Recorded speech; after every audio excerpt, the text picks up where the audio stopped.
Armada, kaya nga magiging first class tayo. Yung bang terminal, ang parking, is it parking fee tawag doon? So, saan na pupunta yan? Direkta ba sa munisipyo? Sa munisipyo po yan. So, May malaking ano po tulong yan, yan. may renta yan na binabayad sa munisipyo. Pero what owns the lot? Munisipyo na, munisipyo. the whole na yun. Oo. Okay, so we still have 3 minutes left. Ito muna. Ano ang, what do you want? Anong mainam o di kaya, ano yung masasabi mo like, what is better? Yung to be feared or to be loved? Siyempre, to be loved po. Dahil?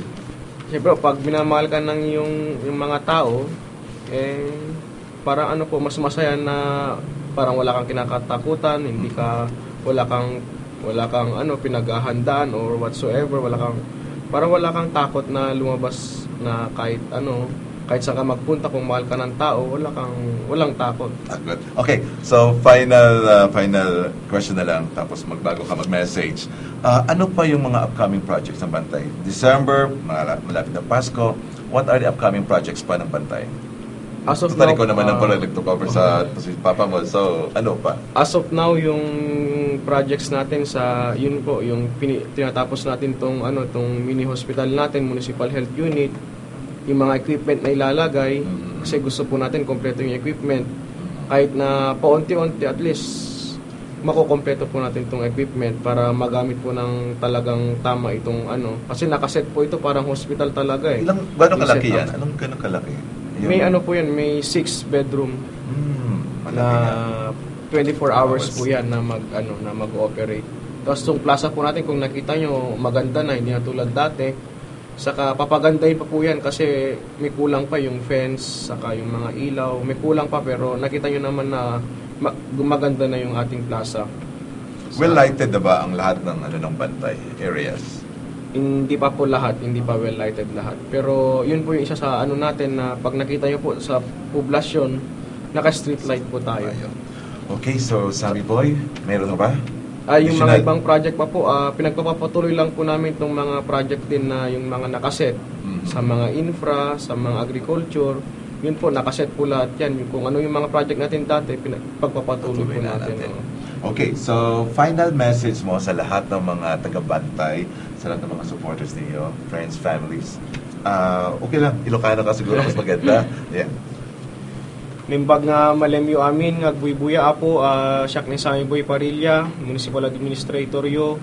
Nagmet siguro sa balikan niya yun, makikiyadakmet siguro kinanayon yan, ket amuyo apo ti pamilya Parilla, man nakatulong, deta ayat, nga intedyo kanyami, saan mi nga maliplipatan, ken saan mi apo nga mabaybayadan nga nautang animbag nga nakin, beta suporta nga intedyo kanyami.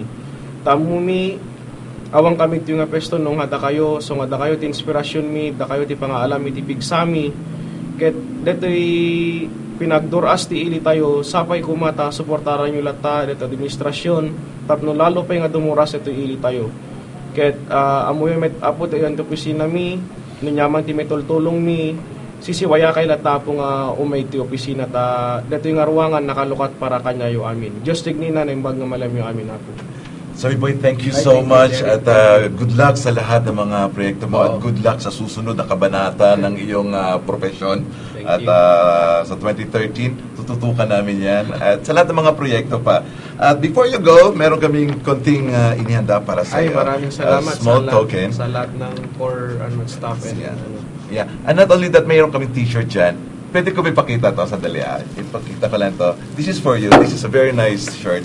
Ang nakalagay kasi dito, this is an Ilocano Act. Hindi ko na lang siya bubuksan. And this is, kumbaga, itong konsepto ay ginawa namin dito sa core. At sana masuportahan mo rin yan.